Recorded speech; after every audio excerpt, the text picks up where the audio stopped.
কথিত আছে, গরিব হয়ে জন্মানো অপরাধ নয়, কিন্তু গরিব হয়ে মৃত্যুবরণ করা অপরাধ। তাই যারা নিজেকে বদলাতে চান, নিজের ভাগ্য বদলাতে চান, বিশেষ করে যুবক শ্রেণীর দর্শকেরা, আজকের এই ভিডিওতে আপনাদের স্বাগতম।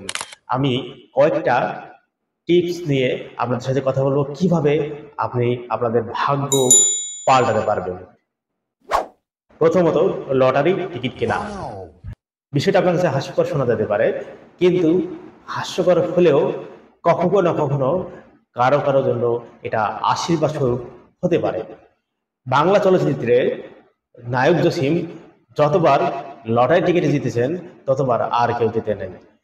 মানুষের জীবন সিনেমার মতো কখনো কখনোই রূপ পাল্টাতে পারে। কখনো কখনো মানুষের জীবন সিনেমার চেয়েও আরো সিনেমাটিক হতে পারে।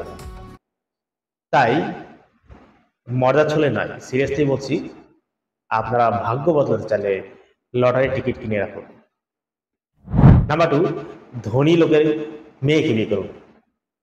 এটা হাস্যকর শোনা যেতে পারে, কিন্তু বিষয়টা মোটেও হাস্যকর না। এটা একটা পুরাতন পদ্ধতি।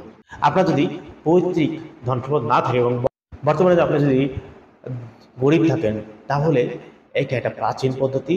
একজন ধনী লোকের কন্যাকে বিয়ে করুন এবং আপনার জীবন এটাতে বদলে যেতে পারে।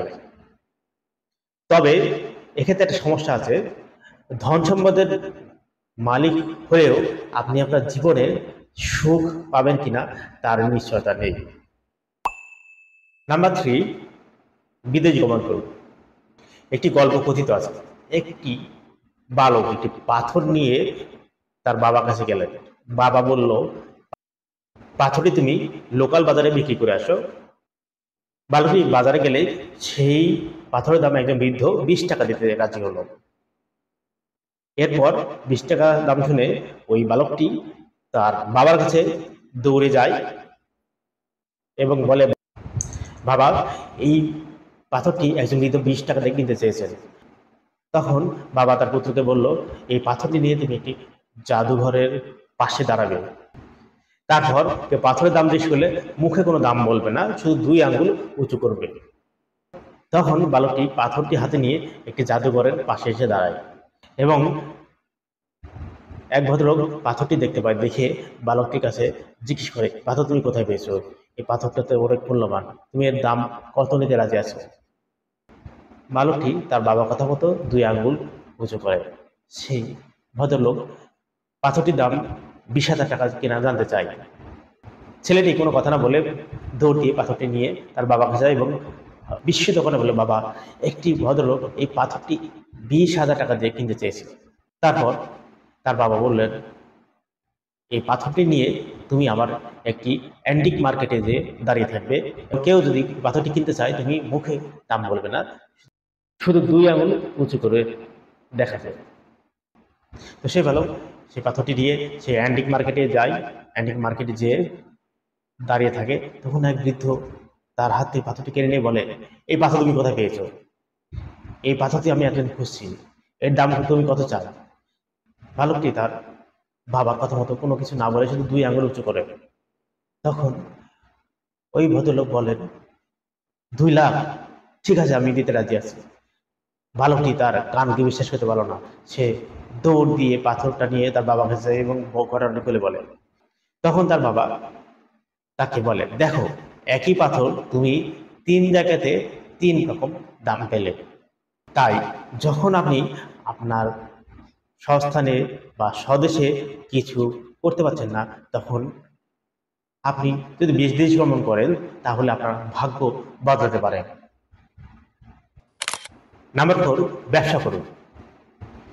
ভাগ্য বদলাতে গেলে চাকরি খুঁজলে হবে না। চাকরি করে আপনি আপনার ভাগ্য বদলাতে পারবেন না।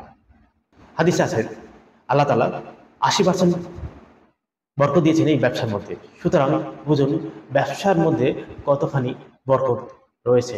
তাই নিজের ভাগ্য বদলাতে আপনি ব্যবসা করতে পারেন। এবং সর্বশেষ নাম্বার 5, লেখাপড়া করুন। এটা একটা অন্যতম হাতিয়ার। আপনি যদি গরিব হন, গরিব ঘরের সন্তান হন, অর্থ সচ্ছলতা না থাকে, তাহলে আপনার ভাগ্য বদলাতে এই লেখাপড়া, জ্ঞান অনেক কাজে দিবে। এর বহু উদাহরণ আমরা আজকে দেখতে পাই। অনেক দরিদ্র ঘরের সন্তান, ঘরে নুন আনতে পান্তা ফ্রাই, তারাও কষ্ট করে লেখাপড়া বিসিএস ক্যাডার হয়েছেন, বিভিন্ন প্রতিষ্ঠানের উচ্চ পদস্থ কর্মকর্তা হয়েছেন। কিছুদিন আগে ভারতের একটি সিনেমা 12 ফেল খুব জনপ্রিয় হয়। ঠিক এমন একজন যোদ্ধার জীবনের উপর নির্মিত সিনেমা 12 ফেল, আর্টিস্ট কর্মকর্তা মনোজ এর জীবন কাহিনী নিয়ে সত্য ঘটনা অবলম্বনে নির্মিত এই সিনেমা 12 ফেল। এমন মনোজ আমাদের দেশেও বহু আছে, টিভি, পত্রিকা, ফেসবুকে ইত্যাদি আপনি হরহামেশা দেখতে পাবেন। তো আজকের ভিডিওটা এখানে শেষ করছি। যদি আপনাদের ভিডিওটি ভালো লাগে তাহলে লাইক করবেন, কমেন্ট করবেন, শেয়ার করবেন, আর সাবস্ক্রাইব করে আমার পাশে থাকতে ভুলবেন না। আল্লাহ হাফেজ।